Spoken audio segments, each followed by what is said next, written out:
पहला प्रश्न, जीवन क्या है?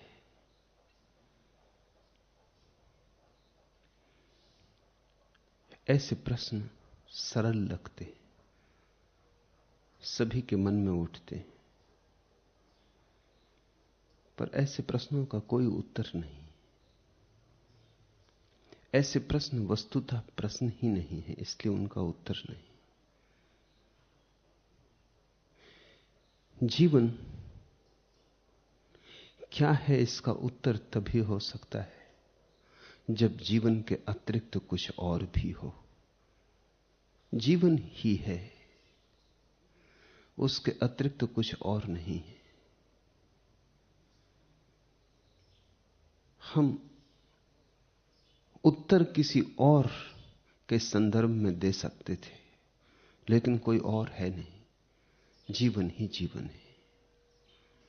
तो ना तो कुछ लक्ष्य हो सकता जीवन का, न कोई कारण हो सकता जीवन का। कारण भी जीवन है और लक्ष्य भी जीवन है। ऐसा समझो, तुमसे कोई पूछे किस चीज पर ठहरे हो, तुम कहो छत पर। और छत किस पर ठहरी है, तो तुम कहो दीवालों पर। और दीवालें किस पर ठहरी हैं, तो तुम कहो पृथ्वी पर। और पृथ्वी किस पर ठहरी है, तो तुम कहो गुरुत्वाकर्षण पर। और ऐसा कोई पूछता चले, गुरुत्वाकर्षण किस पर ठहरा है, तो चांद सूरज पर। और चांद सूरज तारों पर। और अंततः पूछे कि ये सब किस पर ठहरा है, तो प्रश्न तो ठीक लगता है, भाषा में ठीक जचता है, लेकिन सब किसी पर कैसे ठहर सकेगा? सब में तो वह भी आ गया जिस पर ठहरा है। सब में तो सब आ गया, बाहर कुछ बचा नहीं। इसको ज्ञानियों ने अति प्रश्न कहा है। सब किसी पर नहीं ठहर सकता, इसलिए परमात्मा को स्वयंभू कहा है। अपने पर ही ठहरा है। अपने पर ही ठहरा है, इसका अर्थ होता है किसी पर नहीं ठहरा है। जीवन क्या है तुम पूछते, जीवन जीवन है, क्योंकि जीवन ही सब कुछ है। मेरे लिए जीवन परमात्मा का पर्यायवाची है। लेकिन प्रश्न पूछा है, जिज्ञासा उठी है, तो थोड़ी खोजबीन करें। अगर उत्तर देना ही हो, अगर उत्तर के बिना बेचैनी मालूम पड़ती हो, तो फिर जीवन को दो हिस्सों में तोड़ना पड़ेगा। जिनने उत्तर दिए उन्होंने जीवन को दो हिस्सों में तोड़ लिया। एक को कहा यह जीवन और एक को कहा वह जीवन। यह जीवन माया, वह जीवन सत्य।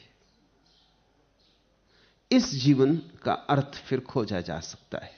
इस जीवन का अर्थ है उस जीवन को खोजना। इस जीवन का प्रयोजन है उस जीवन को पाना। यह अवसर है, मगर तब जीवन को बांटना पड़ा। बांटो तो उत्तर मिल जाएगा, मगर उत्तर थोड़ी दूर तक ही काम आएगा। फिर अगर कोई पूछे कि वह जीवन क्यों है, सत्य का, मोक्ष का, ब्रह्म का, फिर बात वहीं अटक जाएगी। वह जीवन बस है। लेकिन यह विभाजन काम का है, कृत्रिम है, फिर भी काम का है। अपने भीतर भी तुम इन दो धाराओं को थोड़ा पृथक पृथक करके देख सकते हो, थोड़ी दूर तक सहारा मिलेगा। एक तो वह है जो तुम्हें दिखाई पड़ता है, और एक वह है जो देखता है। दृश्य और दृष्टा, ज्ञाता और ज्ञेय, जानने वाला और जाना जाने वाला। उसमें ही जीवन को खोजना जो जानने वाला है। अधिक लोग उसमें खोजते हैं जो दृश्य है। धन में खोजते, पद में खोजते, पद और धन दृश्य है। बाहर खोजते, बाहर जो भी है सब दृश्य है। उसमें खोजना जो दृष्टा है, साक्षी है, तो तुम्हें परम जीवन की स्फुरना मिलेगी। उसी स्फुरना में उत्तर है। मैं उत्तर नहीं दे सकूंगा, कोई उत्तर कभी नहीं दिया है। उत्तर है नहीं, मजबूरी है। देना चाहा है बहुतों ने, कभी किसी ने कोई उत्तर नहीं दिया है। और जिन्होंने उत्तर सच में देने की चेष्टा की है, उन्होंने सिर्फ इशारे बताए हैं कि तुम अपना उत्तर कैसे खोज लो। उत्तर नहीं दिया, संकेत किए हैं, ऐसे चलो तो उत्तर मिल जाएगा। और उत्तर बाहर नहीं है, उत्तर तुम्हारे भीतर है। उत्तर है इस रूपांतरण में कि मेरी आंखें बाहर न देखें, भीतर देखें। मेरी आंखें दृश्य को न देखें, दृष्टा को देखें। मैं अपने अंतरतम में खड़ा हो जाऊं, जहां कोई तरंग नहीं उठती। वही उत्तर है, क्योंकि वही जीवन अपनी पूरी विभा में प्रकट होता है। वही जीवन के सारे फूल खिलते हैं। वही जीवन का नाद है, ओंकार है। इस छोटी सी कविता को समझो। आगे ऊंघते ऊंघते बस यूं ही किसी एक ने पूछा। आगे भी पुल था, वही पुल था, वही पुल। नीलमी रात दहकती थी जहां नीचे, बहुत नीचे जमी पर। इस कदर नीचे कि झुककर अगर आवाज भी दो, चूर हो जाए वह आवाज भी गिर के जमी पर। नीलमी रात दहकती थी वहां नीचे, बहुत नीचे जमी पर। और दोपहर का पारा था, बरसता था फलक से। मैं कई सदियां चलता रहा पुल पे, मगर दूसरा कोई सिरा पुल का नजर आया ना मुझको। आखिर सा बैठ गया थक के, बस एक सांस की खातिर। पल को सुस्ता के उठा, बस की सोचा था उठूं। पांव को पुल से हटाया तो हटा पाया ना पांव। हाथ से पांव छुड़ाया तो मेरा हाथ ना छूटा। वह तिलिस्मी था कोई पुल कि मेरा जिस्म चिपकने सा लगा था। और उसी पुल के कई दांत से अब उगने लगे थे। एक ने लंबी जम्हाई ली और कहा झूठ। दूसरी अच्छी सी कोई हो कहानी तो सुनाओ। मैंने कुछ सोच के फिर एक कहानी थी शुरू की। और शहजादा कई कांच के दरवाजों से गुजरा। पहले दरवाजे से दो पांव नजर आए परी के, नीलमी हौज में डूबे हुए दो गोरे कमल से। दूजे दरवाजे से एक हाथ नजर आया परी का, संगे मरमर पे महकता हुआ एक फूल पड़ा था। तीजे दरवाजे से भी पीठ ही नजर आई परी की। चौथे दरवाजे से भी चेहरा नजर आया ना उसका। और शहजादा कई कांच के दरवाजों से गुजरा, कोई दरवाजा मगर हौज की जानिब न खुला। बापरे! फिर ऊँघने वालों ने अब जाग के पूछा। सिर्फ इतना ही नजर आया कि वह सोन परी कितनी सदियों से उसी हौज पर यूं बैठी हुई है। और शहजादा कई सदियों से उस शीश महल में हौज तक जाने का दरवाजा है जो ढूंढ रहा है।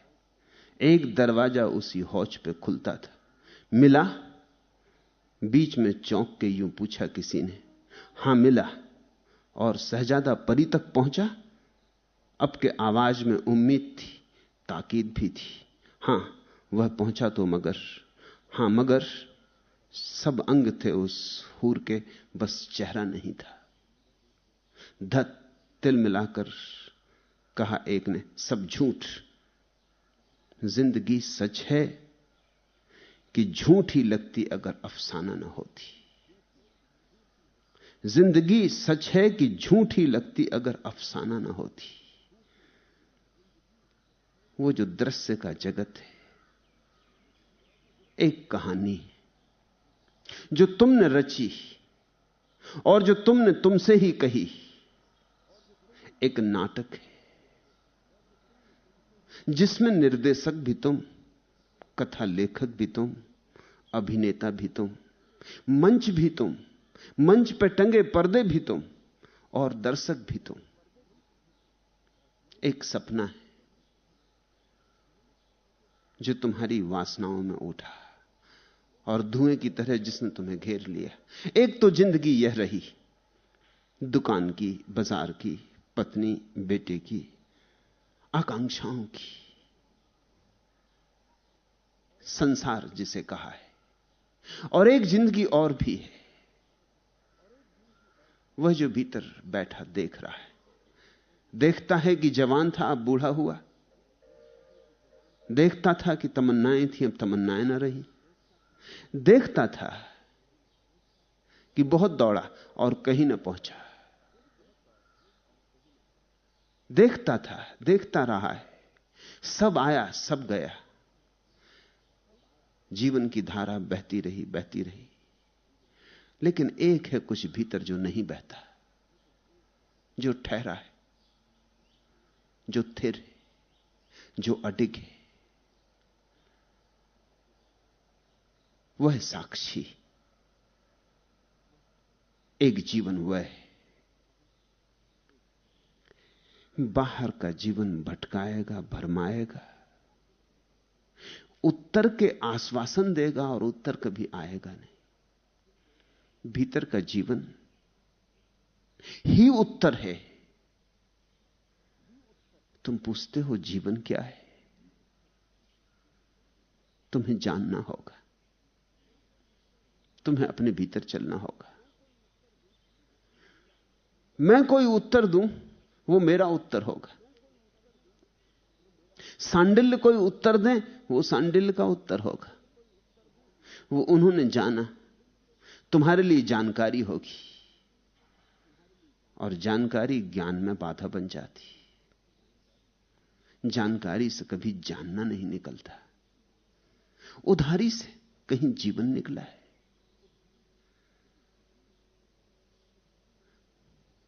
बजाय तुम बाहर उत्तर खोजो, तुम अपने को भीतर समेटो।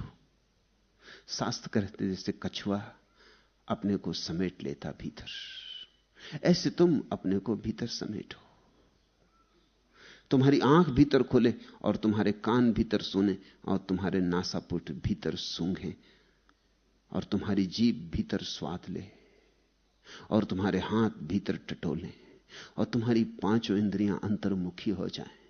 जब तुम्हारी पांचों इंद्रियां भीतर की तरफ चलती, केंद्र की तरफ चलती, तो एक दिन वह अहोभाग्य का क्षण निश्चित आता है जब तुम रोशन हो जाते हो, जब तुम्हारे भीतर रोशनी ही रोशनी होती, और ऐसी रोशनी जो फिर कभी बुझती नहीं, ऐसी रोशनी जो बुझ ही नहीं सकती,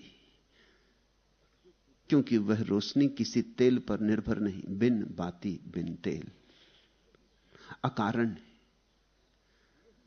वही जीवन का सार है, वही जीवन का क्या है।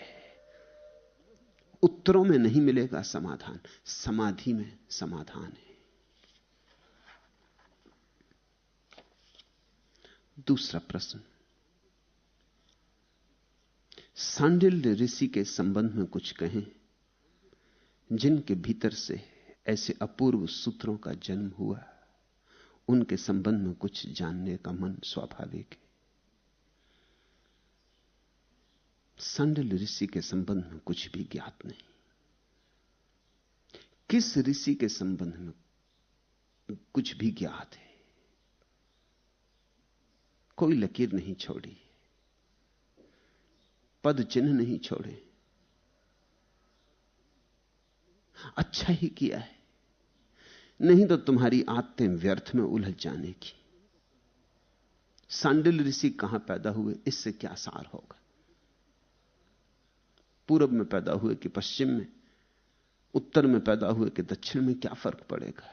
इस गांव में पैदा हुए कि उस गांव में, क्या फर्क पड़ेगा? सांडिल्य ऋषि के पिता कौन थे, उनका नाम क्या था, क्या फर्क पड़ेगा? आबा साडा कोई भी पिता रहे हो। कितने दिन जिए, 60 की 70 की 80 की 100 की 150 साल, क्या भेद पड़ता है? इतने लोग जी रहे हैं। 70 साल जियो तो पानी में चला जाता है, 700 साल जियो तो पानी में चला जाता है। सपना ही है, कितना लंबा देखा। इससे क्या भेद पड़ेगा? जागने पर पाओगे कि सपना लंबा था कि छोटा था, सब बराबर था, क्योंकि सपना सपना था। सांडिल्य ऋषि के संबंध में कुछ भी पता नहीं, बस यही सूत्र, भक्ति सूत्र, इतनी ही सुगंध छोड़ गए। मगर इतनी सुगंध काफी है, क्योंकि इन सूत्रों के अनुसार अगर तुम अपनी आंखें खोलोगे तो तुम्हारे भीतर का ऋषि जो सोया है जाग जाएगा। वही असली बात है। सांडिल्य के संबंध में जानने से क्या होगा? सांडिल्य को ही जान लो, और वह जानने का मार्ग तुम्हारे भीतर है। इसलिए पूरब के किसी मनीषी के संबंध में कुछ भी पता नहीं। पश्चिम के लोग बहुत हैरान होते, और उनका कहना ठीक ही है कि पूरब के लोगों को इतिहास लिखना नहीं आता। उनकी बात सच है, लेकिन पूरब की मनीषा को भी समझना चाहिए। पूरब के लोग इतना लिखने के आदी रहे। सबसे पहले भाषाएं पूरब में जन्मी, सबसे पहले किताबें पूरब में जन्मी, सबसे पहले पूरब में लिखावट पैदा हुई, सबसे पुरानी किताबें पूरब के पास। तो जिन्होंने वेद लिखे, उपनिषद लिखे, गीता लिखी, वे चाहते तो इतिहास ना लिख सकते थे, चाहकर नहीं लिखा। उनकी बात भी समझनी चाहिए, जान के नहीं लिखा। जिन्होंने कहा संसार माया है, वो इतिहास लिखें तो कैसे लिखें? किस बात का इतिहास? बबूलों का इतिहास, इंद्रधनुषों का इतिहास, मृग मरीचिकाओं का इतिहास, जो है ही नहीं है उसका इतिहास। पश्चिम ने इतिहास लिखा क्योंकि पश्चिम ने बाहर के जगत को सत्य माना है। इतिहास लिखने के पीछे बाहर के जगत को सत्य मानने की दृष्टि है। सत्य है तो महत्वपूर्ण है। तुम सुबह उठ के अपने सपने तो नहीं लिखते,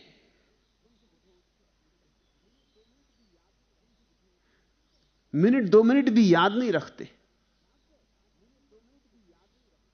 जाग गए, बात खत्म हो गई। सपना भी कोई लिखने की बात है। तुम डायरी में अपने सपने नहीं लिखते, हालांकि पश्चिम में लोग सपने भी डायरी में लिखते। जब बड़े सपने को मान लिया तो छोटे सपने को भी मानना पड़ता है, और जिन्होंने बड़ा सपना ही इंकार कर दिया, वे छोटे सपने की क्या फिक्र करें? सपने के भीतर सपना है। पूरब ने इतिहास नहीं लिखा क्योंकि पूरब की दृष्टि यह है कि इन सब व्यर्थ की बातों को लिखने से क्या होगा? सार क्या है? प्रयोजन क्या है? सिर्फ बच्चों को सताओगे स्कूल में कि तिथि तारीख याद करते रहें, जिनका कोई मूल्य नहीं है। अब सिकंदर कब पैदा हुआ, इससे क्या लेना देना? ना भी हुआ हो तो अच्छा, ना ही हुआ हो तो अच्छा। इस कूड़ा करकट को क्यों याद रखो? ये किस काम पड़ता है? नहीं, पूरब ने पुराण लिखा, इतिहास नहीं लिखा। पुराण बड़ी और बात है। पश्चिम में पुराण जैसी कोई चीज है ही नहीं। पुराण क्या है? एक सिकंदर हुआ, दूसरा सिकंदर हुआ, तीसरा सिकंदर हुआ, सिकंदरों पर सिकंदर हुए। अब सबकी कहानी लिखने से क्या सार है? हमने सिकंदर की जो वृत्ति है उसकी एक कहानी लिख ली, उस वृत्ति की प्रतीक कहानी। एक आदमी धन के पीछे पागल हुआ, दूसरा आदमी धन के पीछे पागल हुआ, तीसरा आदमी धन के पीछे पागल हुआ, करोड़ों लोग धन के पीछे पागल हुए। अब सबका इतिहास लिखने की क्या जरूरत है? धन के पागलपन की बात हमने एक कहानी में निचोड़ कर ली, उसको हम पुराण कहते। पुराण का मतलब है ऐसा कभी हुआ नहीं है, लेकिन ऐसा ही हो रहा है चारों तरफ। उसमें से सार निचोड़ लिया है, संक्षिप्त निकाल लिया है, सूत्र बना लिया है। उस सूत्र को हमने लिखा है। अगर कोई खोजने जाए तो शायद वैसा ठीक ठीक कभी ना हुआ हो। जैसे समझो, बुद्ध की प्रतिमा है, यह पुराण है, इतिहास नहीं। क्यों पुराण है? क्योंकि इसमें इस बात की फिक्र नहीं की गई कि बुद्ध की नाक जैसी थी वैसी ही इस प्रतिमा में है या नहीं। इसकी भी फिक्र नहीं की गई कि बुद्ध के बाल जैसे थे वैसे ही प्रतिमा में आए कि नहीं। इस बात की फिक्र नहीं की गई कि बुद्ध का सीना जैसा था वैसा ही आया या नहीं। यह कोई फोटोग्राफ नहीं है, यह इतिहास नहीं है। फिर यह क्या है? यह समस्त बुद्धों की प्रतिमा है। जो भी जागा वो किस तरह बैठता है उसका सार सूत्र इसमें। जो भी जागा किस तरह चलता है उसका सार सूत्र इसमें। जो भी जागा उसकी आंखें कैसी होती, जो भी जागा उसकी दृष्टि कैसी निर्मल होती, उसके बैठने में भी कैसी मग्नता और शांति होती, उसकी मौजूदगी में कैसा प्रसाद बरसता है। ये सारे बुद्धों की प्रतिमा है। तुमने देखा जैन मंदिर में जाके 24 तीर्थंकरों की प्रतिमाएं, तुम भेद ना कर सकोगे कि कौन किसकी। सब एक जैसी है। भेद करने के लिए हर प्रतिमा के नीचे चिन्ह बनाना पड़ा। किसी का प्रतीक सिंह और किसी का कुछ, किसी का कुछ। वो प्रतीक बनाना पड़ा सिर्फ भेद करने के लिए, ताकि पता चले कि कौन किसकी। नहीं तो मूर्तियां सब एक जैसी। क्या तुम सोचते हो 24 तीर्थंकर एक जैसे थे? उन सब की ऊंचाई एक जैसी थी, नाक एक जैसी थी, बाल एक जैसे थे, कान एक जैसे थे? इस भूल में मत पड़ना। यहां दुनिया में दो आदमी एक जैसे होते कब है? कभी नहीं होते। तुम्हारे अंगूठे का चिन्ह बस तुम्हारा ही है। दुनिया में किसी दूसरे के अंगूठे का चिन्ह वैसा नहीं होता। न पहले कभी हुआ, न आगे कभी होगा। हर आदमी यहां अनूठा है। तो 24 तीर्थंकर एक जैसे तुम पाओगे कहां? सबके कान इतने लंबे कि कंधा छू रहे हैं। इतने इतने लंबे कान वाले 24 आदमी एक साथ पाओगे कहां? और फिर मूढ़ हैं जो इन मूर्तियों को इतिहास समझ लेते। वो कहते हैं जब तक कान इतना लंबा ना हो तब तक कोई आदमी तीर्थंकर है ही नहीं। अब कान महत्वपूर्ण हो गया और प्रतीक किसी और ही बात का है। वो लंबा कान सिर्फ सूचक है, संकेत है। वो लंबा कान इस बात का सूचक है कि ये लोग श्रवण में कुशल थे, वही सुनते थे जो था, जैसा था। इन्होंने ओंकार का नाद सुना था, इस बात की खबर देने के लिए लंबा कान बनाया। ये जो नाश से भरा हुआ जगत है इनको सुनाई पड़ गया था। इनकी बड़ी बड़ी आंखें सिर्फ इस बात की खबर है कि इनकी दृष्टि बड़ी थी, गहरी थी, पारदर्शी थी। इनकी अडग प्रतिमा,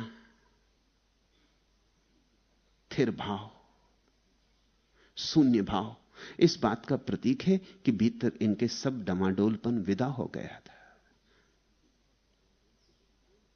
थिर हो गए थे।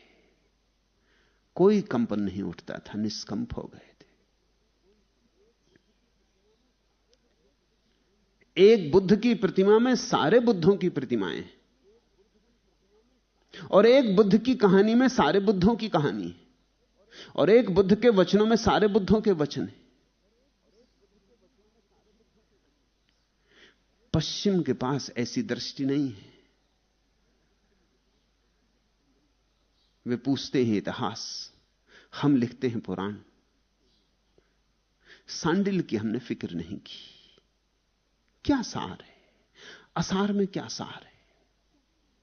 तुम पत्र लिखते हो अपनी प्रेसी को, तुम पत्र के नीचे ये थोड़ी लिखते हो कि पार्कर फाउंटेन पेन से लिखा गया, कि लिखते हो तो पागल हो।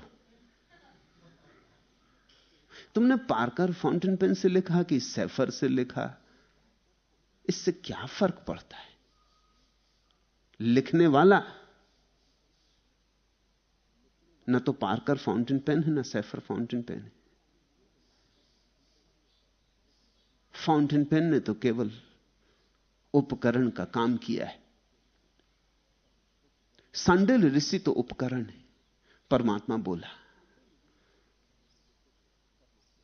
फाउंटेन पेन के संबंध में लिखो तो इतिहास होगा, भ्रांति होगी, भूल हो जाएगी। इसलिए हमने अच्छा ही किया कि ऋषियों के संबंध में कुछ भी नहीं बचाया है, ताकि तुम क्षुद्र में ना उलझ जाओ। नहीं तो तुम्हारे इस क्षुद्र में उलझ जाने का इतना गहरा भाव रहता है कि क्षुद्र में ही तुम उलझ जाते हो। अब जैनों में श्वेतांबर हैं, दिगंबर हैं, वो लड़ते रहते क्षुद्र बातों पर, ऐसी क्षुद्र बातों पर कि भरोसा ही ना हो कि इन बातों पर भी कोई लड़ सकता है।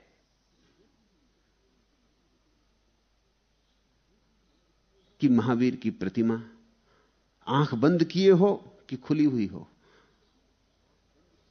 अब यह बात सच है कि प्रतिमा दोनों काम नहीं कर सकती।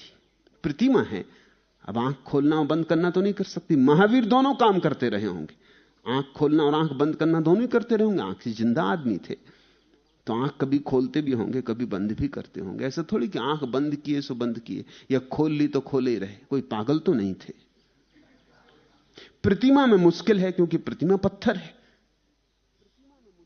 अब प्रतिमा पलक नहीं झप सकती, तो प्रतिमा में या तो आंख खुली होगी या बंद होगी। मगर झंझट खड़ी हो जाती इसी बात पे कि प्रतिमा आंख खुली बनाए कि बंद बनाए। लोग हैं जो कहते हैं हम तो खुली आंख की ही पूजा करेंगे, और लोग हैं जो कहते हैं हम तो बंद आंख की ही पूजा करेंगे। इस पे सिर फूट जाते, अदालतों में मुकदमे चलते, मंदिर तोड़ दिए जाते। और ऐसा किसी एक धर्म में होता, वैसा नहीं, सभी धर्मों में होता। क्षुद्र में उलझ जाते हैं हम क्षुद्र के लिए बड़े उत्सुक हैं। हमें क्षुद्र चाहिए ही, ताकि हम जल्दी से मुट्ठी बांध लें। विराट तो हमारी पकड़ में नहीं आता, और विराट हमें डराता भी। अब सांडिल्य सूत्रों को समझने से ज्यादा तुम्हारी चिंता इस बात की कि सांडिल्य ऋषि के संबंध में कुछ पता चलना चाहिए। क्या फायदा, क्या करोगे?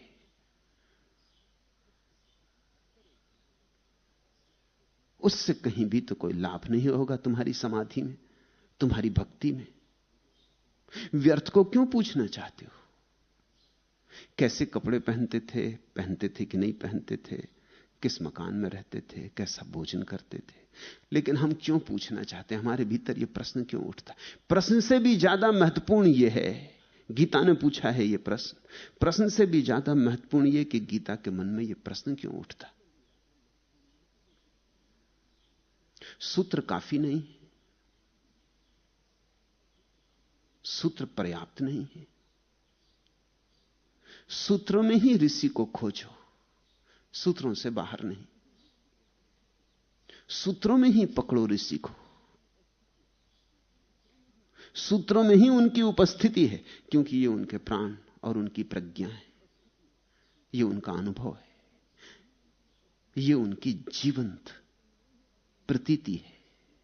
ये सूत्र ऐसे ही नहीं है कि किसी लेखक ने लिखे, जिसने जिए। यही तो भेद है ऋषि और कवि का। कवि हम उसको कहते हैं जिसने जिया नहीं और गाया, ऋषि हम उसको कहते हैं जिसने जिया और गाया। जो जिया वही गाया, जैसा जिया वैसा ही गाया। जाना तो कहा, उसको ऋषि कहते हैं, बिना जाने कहा उसको कवि कहते। इसलिए कवि की कविता पढ़ो तो बहुत सुंदर मालूम होगी, और अगर कभी भूल चूक कवि से मिलना हो जाए तो बड़ा चित्त में विषाद होगा। भरोसा ही ना आएगा कि यही सज्जन, इतनी ऊंची कविता, इन पे प्रकट कैसे हुई इतनी ऊंची कविता? आकाश की बात है कविता में। और यह हो सकता है मिल जाए तुम्हें कहीं चौरस्ते पे बैठे बीड़ी पीते, मक्खियां भिनभिना रही हो, कई दिन से नहाए ना हो, तुम्हें भरोसा ही ना आए कि कविता इन पर उतरती क्यों है। कविता को उतरने के लिए और कोई नहीं मिलता, इनको चुना है। इस गरीब आदमी को क्यों परेशान कर रही कविता? तुम्हें भरोसा ना आए, तुम साथ सोचो कि कहीं से नकल कर ली होगी, किसी की उधार चुरा ली होगी। इनकी शकल सूरत ऐसी नहीं मालूम पड़ती कि कविता ने इन्हें भरा होगा, मगर अक्सर ऐसा होगा। कवि और कविता में कोई तालमेल नहीं होता। किसी क्षण में कवि पकड़ लेता जैसे बिजली कौंध गई। ऋषि ऐसा है जैसे दिन का सूरज निकला, बिजली कौंध गई ऐसा नहीं, किसी क्षण में नहीं, उसका अनुभव है, उसकी प्रतीति है, उसका साक्षात्कार है। सांडिल्य ऋषि है, और उन्हें अगर तुम्हें पकड़ना हो तो उनके सूत्रों में ही डुबकी लगा लेना। वो जैसा कहते हैं उसको ही अगर तुम समझ गए तो तुम पाओगे कि तुम सांडिल्य ऋषि को समझ गए। ऋषि का अनुभव तुम्हारे भीतर छिपे हुए प्रेम के प्रवाह में होगा। क्षुद्र को मत पकड़ो और क्षुद्र की चिंता भी मत करो। क्षुद्र की चिंता तुम्हारे मन में उठी कि तुम विराट से वंचित होने लगे। मगर हमारी ऐसी ही उत्सुकताएं, हम मूल तो प्रश्न पूछते नहीं, हम गौण प्रश्न पूछते और कभी कभी गौण के विवाद में उलझ जाते। सारी दुनिया में तथाकथित धार्मिक लोग गौण के विवाद में उलझ गए। मुसलमान सोचता है कि काबा की तरफ हाथ जोड़ के प्रार्थना करूं तो ही पहुंचेगी। कोई सोचता है काशी में स्नान करूं तो ही पहुंचूंगा। गौण में उलझ गए। प्रार्थना महत्वपूर्ण है, किस तरफ हाथ किए क्या फर्क पड़ता है। परमात्मा सब ओर है। काबा ही काबा है, सब पत्थर काबा के पत्थर हैं, और सब जल गंगा है। मन चंगा तो कठौती में गंगा। वो नल की टोंटी से जो आती है वह भी गंगा। मन चंगा हो, रोग से भरे हुए मन को लेकर चले जाओगे, गंगा में भी स्नान कराओगे तो क्या होगा। लेकिन हम क्षुद्र को पकड़ लेते। प्रार्थना तो भूल जाती है, प्रार्थना की औपचारिकता याद रह जाती। मंदिर तो हो आते हैं, लेकिन मंदिर का भाव भीतर है ही नहीं। और भाव हो तो मंदिर जाओ क्यों, जरूरत क्या है। जहां बैठे वहां मंदिर है, जहां बैठ के उसकी स्तुति उठी वहां मंदिर है, जहां बैठ के आंखें बंद कर ली उसके भाव में रस विभोर हुए वहां मंदिर है। यहां रोज ऐसा होता, मैं जीसस पे बोलता हूं तो कोई ईसाई मुझसे आके कहता है कि जो बातें आपने कही ये गजब की।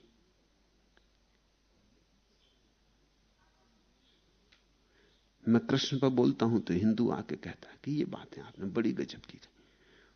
और उन दोनों मूढ़ों को इस बात का ख्याल ही नहीं कि जीसस हूं कि कृष्ण, मैं वही बोलता हूं जो मुझे बोलना। मैं बोलने वाला हूं, जीसस और कृष्ण तो खूंटियां हैं जिन पर मुझे जो टांगना वही टांगता हूं। मगर जीसस का नाम और ईसाई का हृदय गदगद हो जाता बस नाम से। मुझे जो कहना है वही कहना है, वही मैंने कृष्ण के नाम से भी कहा है, ठीक वही, शब्दसा वही मैंने कबीर के नाम से भी कहा है, ठीक वही, अक्षरशः वही, वही मैंने बुद्ध के नाम से भी कहा है। लेकिन ये ईसाई तब बैठा सुनता रहा, इसको कुछ खास भाव नहीं हुआ था। लेकिन जब जीसस का नाम लिया बस तब गदगद हो गया। जीसस से इसके अहंकार का जोड़ है।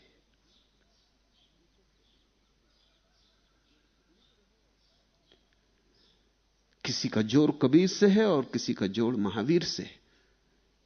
मगर तुम सब गौण से उलझ गए हो। नहीं तो तुम पाओगे जो महावीर ने कहा वही बुद्ध ने कहा है, वही कृष्ण ने कहा, वही मोहम्मद ने कहा है। अगर तुम मूल को देखोगे तो तुम ये व्यर्थ की बातें भूल जाओगे। तुम ना हिंदू रह जाओगे, ना मुसलमान, ना ईसाई। तुम सिर्फ आदमी हो जाओगे। और वही बात मूल्य की, आदमी पाना बड़े कठिन है। हिंदू मिल जाते, ईसाई मिल जाते, बौद्ध मिल जाते, जैन मिल जाते, आदमी नहीं मिलता। यूनान में एक बहुत बड़ा फकीर हुआ डायोजनीस। वो भरी दोपहरी में लालटेन लेके घूमता था, जलती लालटेन। एथेंस की सड़कों पर लोग उससे पूछते, तुम पागल तो नहीं हो गए, तुम क्या खोज रहे हो लालटेन लेके? वो लोगों के चेहरे में लालटेन से देखता, वो कहता मैं आदमी खोज रहा हूं।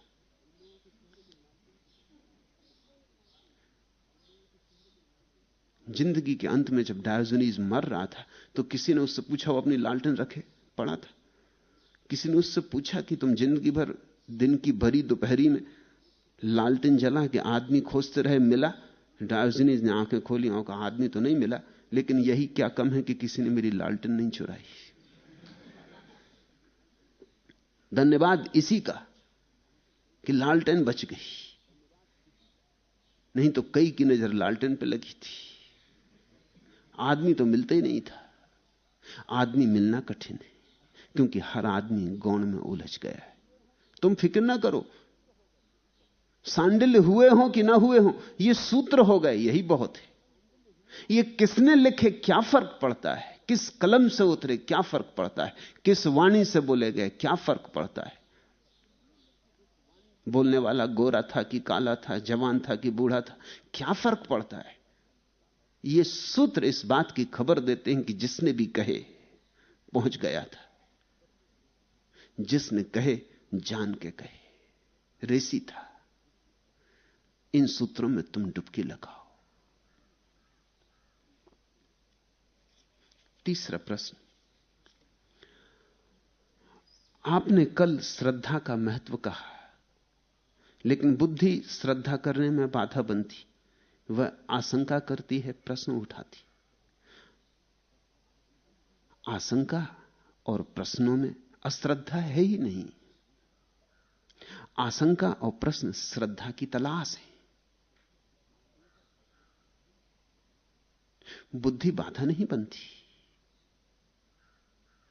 बुद्धि तुम्हें साथ दे रही। बुद्धि कहती जल्दी श्रद्धा मत कर लेना, नहीं तो कच्ची होगी। बुद्धि कहती पहले ठीक जांच परख तो कर लो। तुम बाजार मिट्टी का घड़ा खरीदने जाते हो, 2 पैसे का घड़ा, तो सब तरफ से ठोंक पीट के लेते हो या नहीं? तुम ये तो नहीं कहते कि ये बुद्धि जो कह रही जरा घड़े को ठोंक पीट लो, ये दुश्मन है घड़े की। नहीं, घड़े की दुश्मन नहीं। ये कह रही जब घड़ा लेने ही निकले हो तो घड़ा जैसा घड़ा लेना, पानी भर सको ऐसा घड़ा लेना। श्रद्धा करने निकले हो तो ऐसी श्रद्धा लेना कि परमात्मा को भर सको। ऐसा टूटा फूटा घड़ा मत ले आना, कच्चा घड़ा मत ले आना कि पहली बरसात हो घड़ा बह जाए, पानी आए और रुके ना। छिद्र वाला घड़ा मत ले लेना। वे तुम्हारे सारे प्रश्न घड़े को ठोंकने पीटने के हैं। बुद्धि के दुश्मन मत बन जाओ।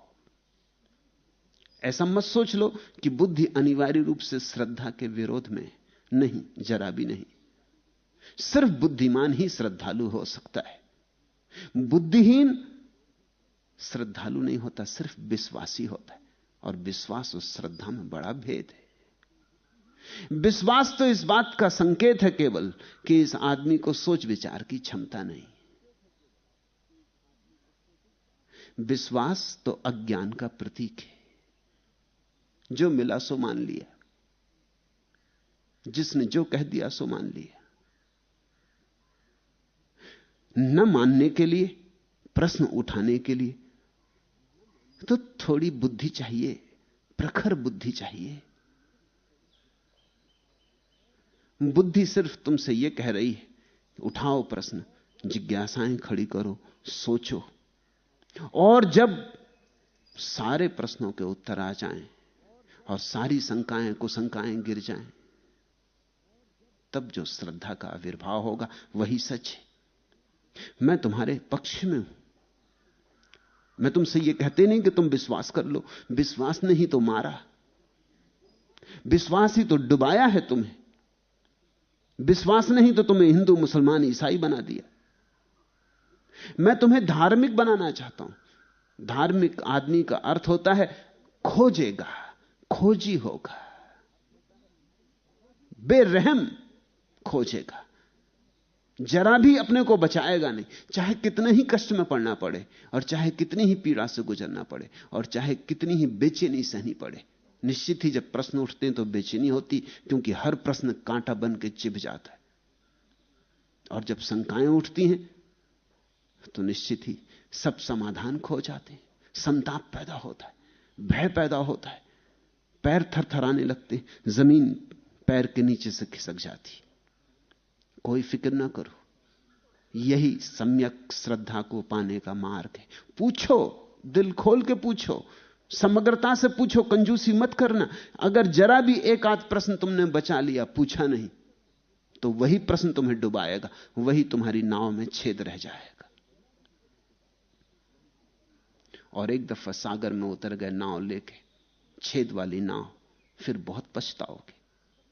किनारे पर ही सारी तलाश कर लो, सब छेद खोद डालो, सारे छेद भर डालो, और जब तुम पाओ कि सब तरफ से बुद्धि निश्चिंत हो गई, बुद्धि कहती कि हां अब ठीक, बुद्धि बताती है झंडा कि चल पड़ो, जब बुद्धि आज्ञा दे दे तभी श्रद्धा में जाना।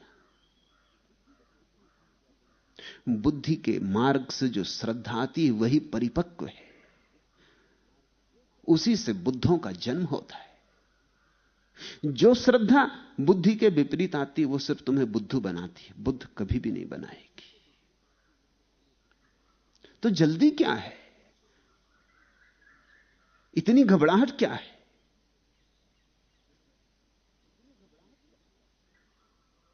खोजो, खोज में पीड़ा है, खोज आग है जो जलाती है मगर निखारती भी है। हर प्रश्न जो उठता है वो सम्यक है, उसका हल खोजो। दो ही होंगी संभावनाएं, या तो हल मिल जाएगा, प्रश्न शांत हो जाएगा, या खोजते खोजते पता चलेगा कि यह प्रश्न ही नहीं, इसमें बुनियादी भूल है, इसका उत्तर नहीं हो सकता। जैसे कोई आदमी पूछे कि हरे रंग की सुगंध क्या है, प्रश्न जैसा लगता है मगर है नहीं।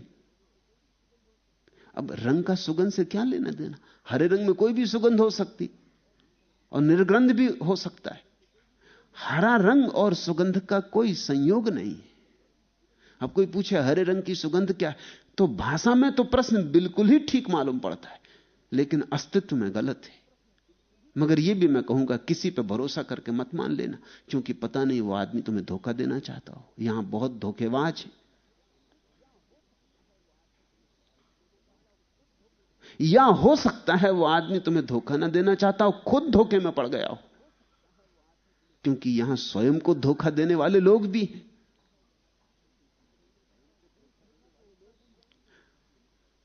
खोजो, जिन प्रश्नों के उत्तर मिल जाएंगे वो प्रश्न गिर गए, उतने तुम निर्भर हुए।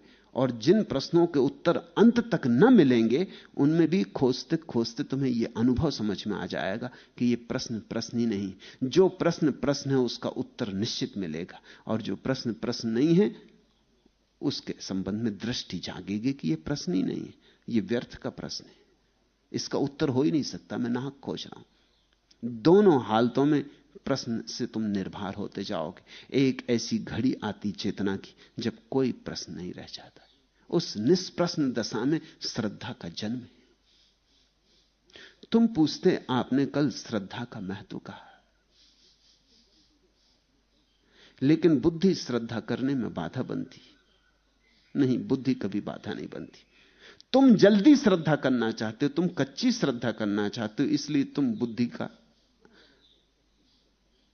विरोध कर रहे हो। तुम गलत हो, बुद्धि गलत नहीं।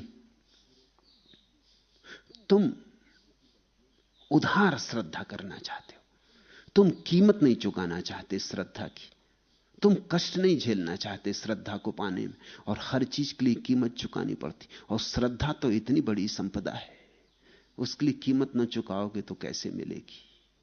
तुम चाहते हो कोई कह दे और हम मान लें, कोई कह दे और हम मान लें, हमें कुछ खोजबीन न करनी पड़े, हमें ये लंबे रास्ते तय न करने पड़े, हमें ये पहाड़ी चढ़ाइयां पूरी न करनी पड़े, हमें ये सागर न लांघने पड़े, हम यहीं के यहीं बैठे रहें, कोई कह दे हम मान लें। बुद्धि इसमें बाधा डालती। बुद्धि श्रद्धा में बाधा नहीं डालती, बुद्धि तुम्हारी इस बेईमानी में बाधा डालती। ये तो तुम सस्ती और जो मुफ्त श्रद्धा चाहते हो उसमें बाधा डालती, और अच्छा है कि बाधा डालती। बुद्धि तुम्हें चैन न लेने देगी। ऐसी मुफ्त ओढ़ ली गई श्रद्धाएं बुद्धि उखाड़ के फेंक देगी। बुद्धि परमात्मा की सेवा में संलग्न है, तुम्हारी सेवा में संलग्न नहीं तो तुम तो किसी भी घोड़े पे बैठ जाना चाहते हो, आंख बंद करके सोचना चाहते हो यही महल है, आ गया महल। क्योंकि चलने से बचना है।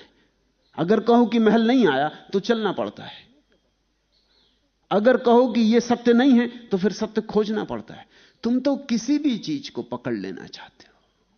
तुम तो ऐसे हो जैसे डूबते को तिनके का सहारा, तिनका ही पकड़ लेता है। कागज की नाव में ही बैठ जाते हो, नाम मिल गया बस पर्याप्त है। बुद्धि कहती जरा संभालो, जरा होश संभालो, ये कागज की नाव है, डुबकी खा जाओगे। अभी कम से कम किनारे पर हो, इस किनारे पर ही सही, कम से कम किनारे पर हो। उस किनारे पर पहुंचना हो तो कोई ठीक सम्यक नाव खोजो, ये कागज की नावों से नहीं पहुंच पाओगे। तुम्हारे पिता ने कह दिया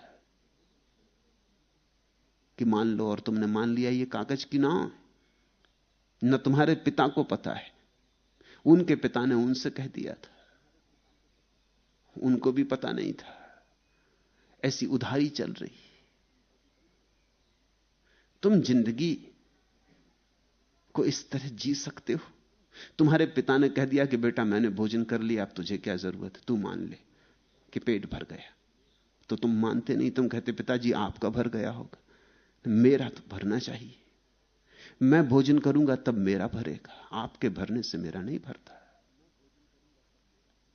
मैं अपनी तृप्ति चाहता हूं, मैं भी हूं। लेकिन पिता ने कहा कि ईश्वर है, मैं मानता हूं, तू भी मान ले, और तुमने मान लिया। असल में तुम ईश्वर को खोजने से बचना चाहते हो, तुम चालबाजी कर रहे हो।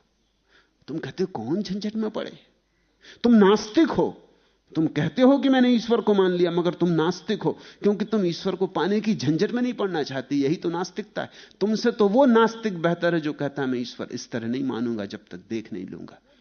वो कम से कम तुमसे ज्यादा झंझट ले रहा है, परेशानी ले रहा है, चिंता ले रहा है। उसकी रातों में बेचैनी होगी, कई बार जाग आएगा, डरेगा, घबराएगा। बुढ़ापा पास आएगा तो सोचेगा अब मान लेना चाहिए, मौत करीब आती, कहीं हो ही ना, कहीं ऐसा ना हो कि मर के और उसके सामने खड़ा होना पड़े, वो पूछे कि कहो जनाब मानते नहीं थे, अब बोलो, कभी पूजा नहीं की, अब जाओ नरक।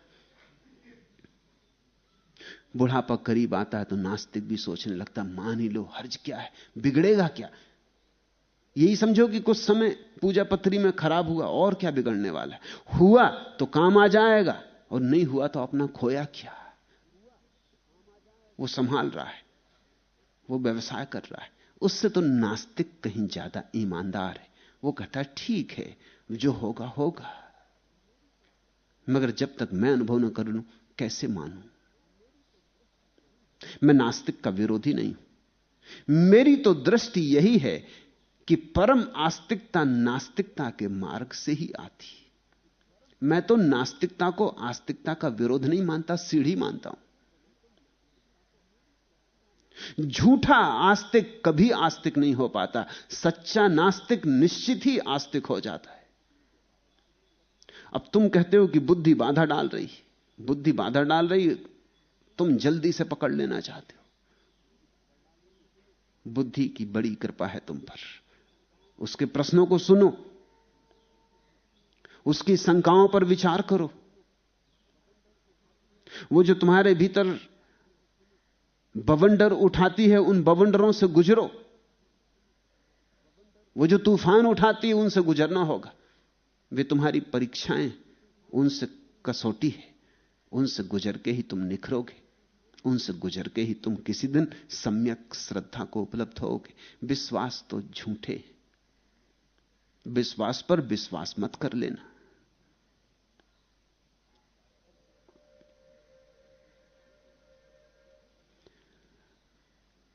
बहुत लोगों ने अपनी बुद्धि को मौका नहीं दिया है। बुद्धि का तत्व परमात्मा तत्व है। जो तुम्हारे भीतर प्रश्न पूछ रहा है वह भी परमात्मा है। बहुत लोग बुद्धि को अवसर ही नहीं देते।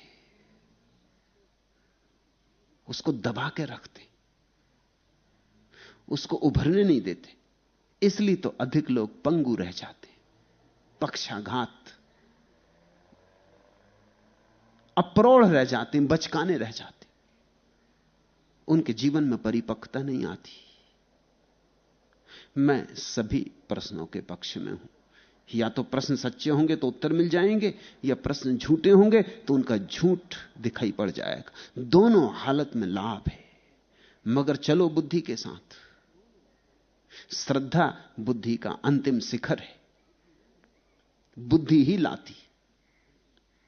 बुद्धिमान ही श्रद्धा तक पहुंचते।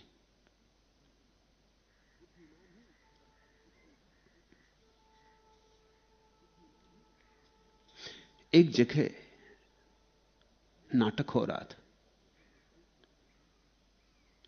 उस नाटक का एक पात्र एक गधा भी था। गधे को अभिनय करता देखने के लिए सैकड़ों लोग आए। नाटक निहायत घटिया और बोर था। अंत में निर्देशक ने गधे को मंच पर बुलाया। गधे ने आके निर्देशक को एक दुलत्ती मारी और चला गया। एक प्रसिद्ध आलोचक ने बगल में बैठे एक मित्र से कहा, यार, गधा न केवल एक अच्छा कलाकार ही था, एक सुलझा हुआ समीक्षक भी था।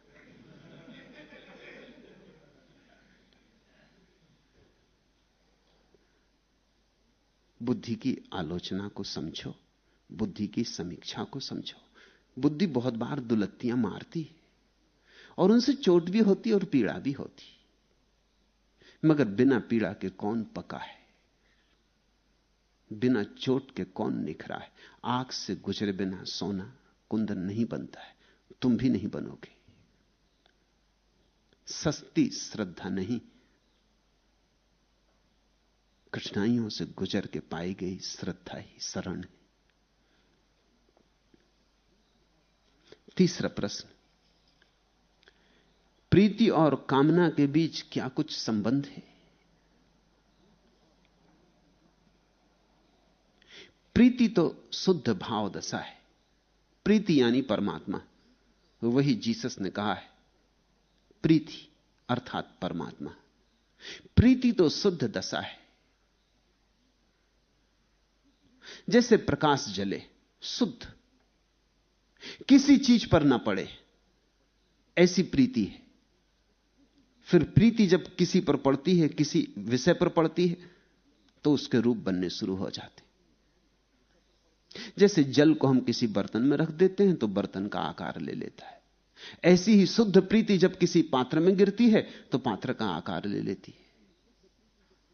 अगर पत्नी से हो तो प्रेम, अगर बेटे से हो तो स्नेह, अगर गुरु से हो तो श्रद्धा। मगर ये सब हैं प्रीति के ही रूप, और सभी के भीतर एक ही ऊर्जा आंदोलित हो रही है। लेकिन जिस विषय पे पड़ती है उस विषय की छाया भी पड़ने लगती।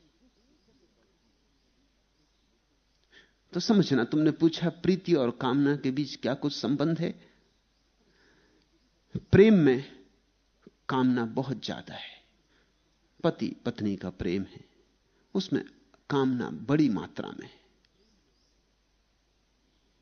स्नेह में उतनी बड़ी मात्रा में नहीं, लेकिन थोड़ी है। अपने बेटे से, अपनी बेटी से जो प्रेम है, जो लगाव है, उसमें भी आकांक्षा छिपी है। कल बेटा बड़ा होगा, जो महत्वाकांक्षाएं मैं पूरी नहीं कर पाया, यह पूरी करेगा। बेटे के कंधे पर बंदूक रख के चलाने की इच्छा किस बाप की नहीं। मैं धन नहीं कमा पाया, कमाना चाहता था, बेटा कमाएगा। मैं मर जाऊंगा लेकिन बेटा मेरे नाम को बचा रखेगा। इसलिए तो लोग सदियों से बेटे के लिए दीवाने रहे। बेटी पैदा होती तो इतने प्रसन्न नहीं होते, क्योंकि उससे नाम नहीं चलेगा। बेटा पैदा होता, उससे नाम चलेगा। और नाम चलाने की आकांक्षा कामना है, अहंकार की यात्रा है। मेरा नाम रहना चाहिए, जैसे तुम्हारे नाम न रहने से दुनिया का कुछ बिगड़ जाएगा।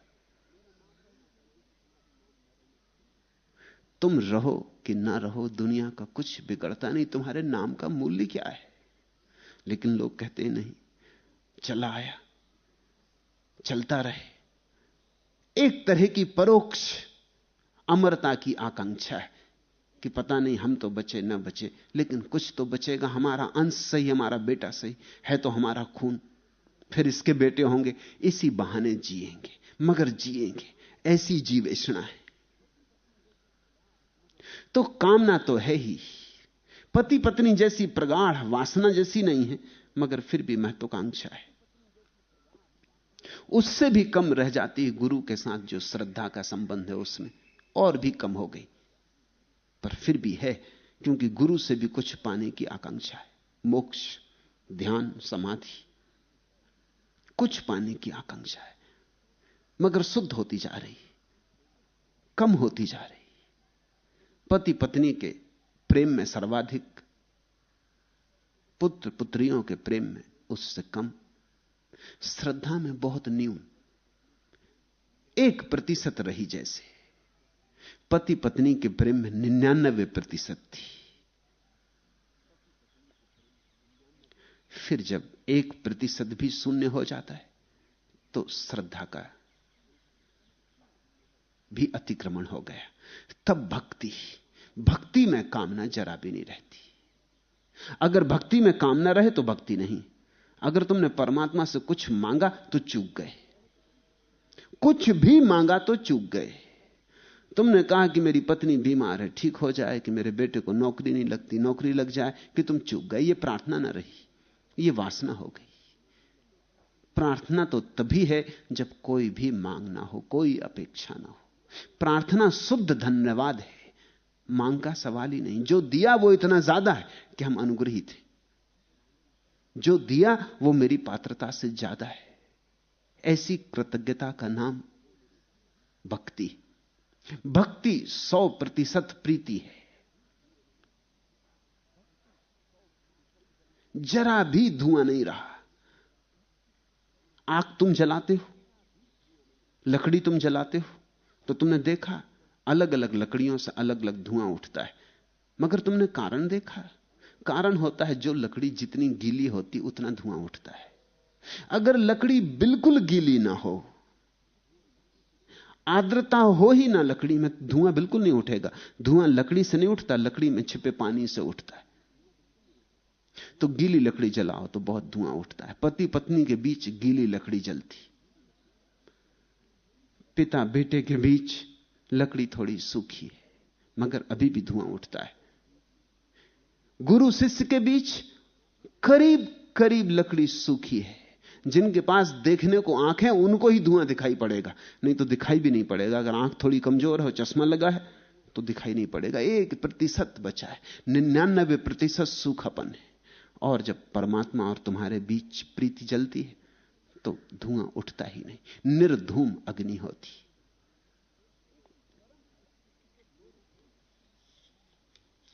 इस परम स्थिति के 2 रूप हो सकते, एक का नाम ध्यान, एक का नाम भक्ति। अगर यह परम प्रीति की दशा, निर्धूम दशा, परमात्मा की तरफ उन्मुख हो, समग्र के प्रति उन्मुख हो, तो भक्ति इसका नाम है। और अगर यह किसी के प्रति उन्मुख ना हो, अंतर्मुखी हो, अपने में ही गिर रही हो, यह प्रीति का झरना स्वयं में ही गिर रहा हो, कहीं ना जा रहा हो, इसकी कोई दिशा ना हो, तो ध्यान। इन 2 ही मार्गों से आदमी ने पाया है। बुद्ध ने ध्यान से, मीरा ने भक्ति से। दोनों की शुद्ध दशाएं। बुद्ध की प्रीति अपने ही भीतर उमगती है, लबालब झील बन गई। मीरा की भक्ति नाचती है, सागर की तरफ चलती, सरिता बन गई है। पर दोनों ही हालत में प्रीति शुद्ध हो गई।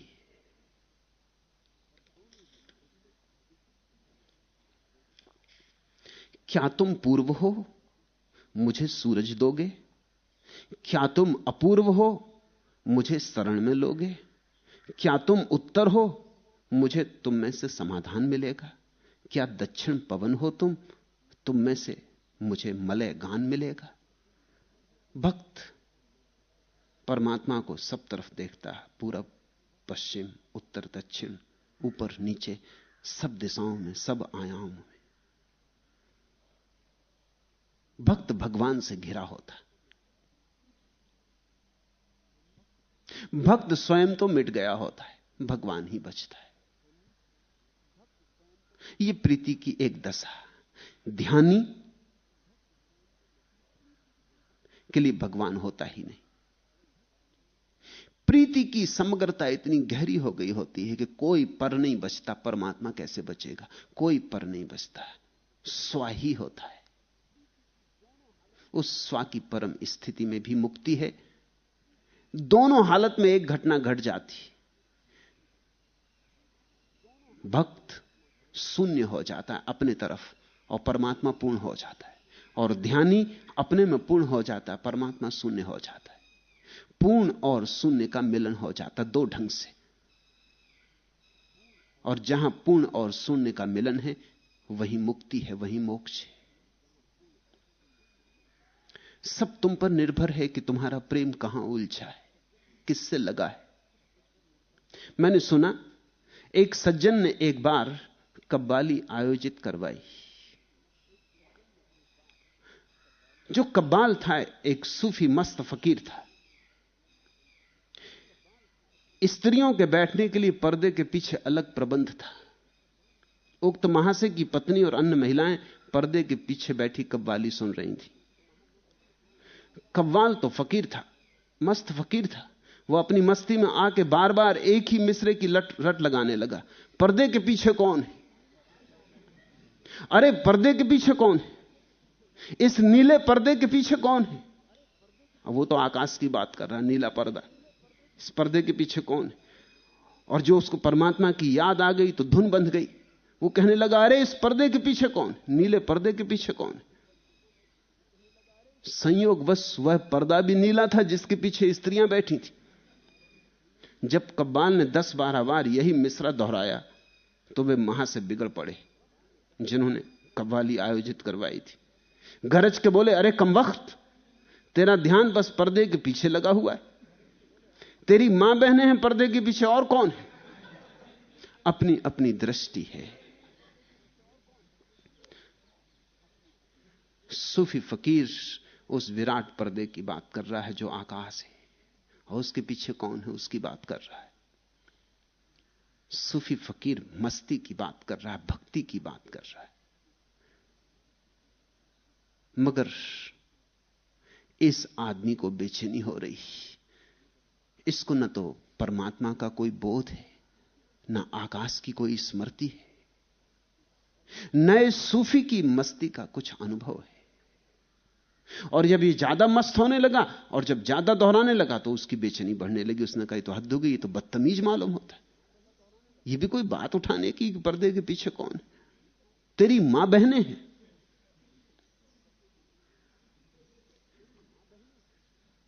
तुम्हारा प्रीति का विषय क्या है, बस उतना ही तुम समझ पाओगे।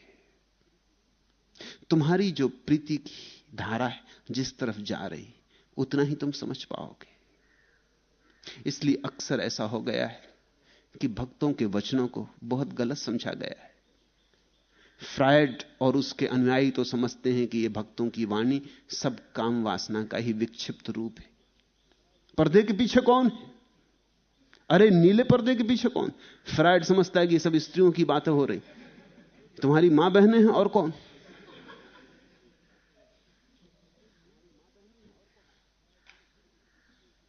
तुम उतना ही समझ सकते हो जितनी तुम्हारी प्रीति है, जहां तुम्हारी प्रीति है। प्रीति को मुक्त करो। अगर पति पत्नी वाली प्रीति है तो थोड़ी वात्सल्य को जगाओ, थोड़े स्नेह को जगाओ। अगर स्नेह जग गया है तो थोड़ी श्रद्धा जगाओ। अगर श्रद्धा जग गई है तो भक्ति में छलांग लगाओ। बंद शीशों के परे देख दरीचों के उधर, सब्ज पेड़ों पे घनी शाखों पे फूलों पे वहां, कैसे चुपचाप बरसता है मुसलसल पानी, कितनी आवाजें हैं, ये लोग हैं, बातें हैं, मगर जहन के पीछे किसी और ही सतह पे कहीं जैसे चुपचाप बरसता है तसव्वुर तेरा। सब तरफ वही बरस रहा है, जैसे चुपचाप बरसता है तसव्वुर तेरा। देखने की आंख चाहिए। प्रीति को कामना से मुक्त करो। कामना के कारण ही देखने की आंख नहीं मिलती।